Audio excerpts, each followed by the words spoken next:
यानी देखिए ना, नौबत ये आ गई है कि चीन जो है वो अमेरिका का सबसे बड़ा कंपेटिटर है, और अमेरिका की जितनी भी पॉलिसी है इस वक्त, short term, medium term, long term, वो यही है कि जी चीन का मुकाबला कैसे करना है, चीन उनका जो कंपेटिटर बन के उभर रहा है उसको किस तरीके से कंटेन करना है। और रिसेंट पास्ट में टेरिफ वॉर भी चलती रही है, बड़ी खौफनाक टेरिफ वॉर चल रही है, बिल्कुल।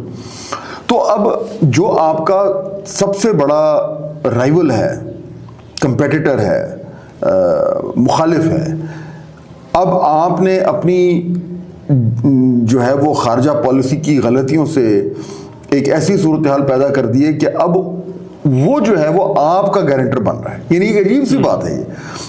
और इससे ज़्यादा और क्या चीज़ वाज़ेह होगी कि अमेरिका की जो पोजीशन है दुनिया में as a sole super power, वो कितनी कमज़ोर होती जा रही है।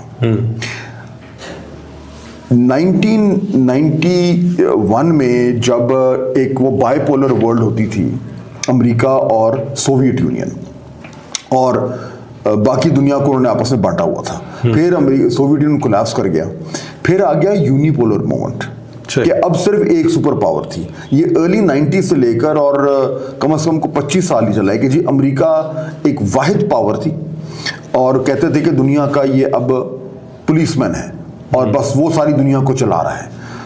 और उसके बाद फिर दुनिया अब चेंज होनी शुरू हो गई। अब कहते हैं कि जी मल्टीपोलर वर्ल्ड हो गई है, जिसमें बहुत सारी ताकतें आ गई हैं, क्योंकि अमेरिका कमज़ोर हुआ है, दूसरे ममालिक ज़्यादा ताकतवर हुए हैं और दुनिया का नक्शा चेंज हो गया।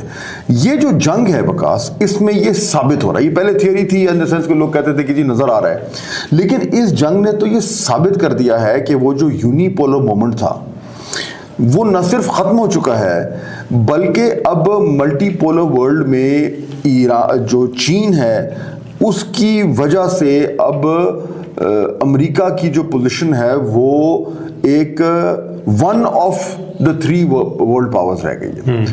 रूस का भी हालात को अच्छे नहीं है, रूस कहीं भी उस पोजीशन के करीब नहीं है जो पहले होती थी, लेकिन फिर भी रूस आफ्टर ऑल एक इतना बड़ा मुल्क है, इतना बड़ा न्यूक्लियर पावर है, और 4 साल 5 साल हो गए इस जंग को, उसके बावजूद जो है वो उसका असर और रसूख है, उसका इन्फ्लुएंस है, वो जारी है।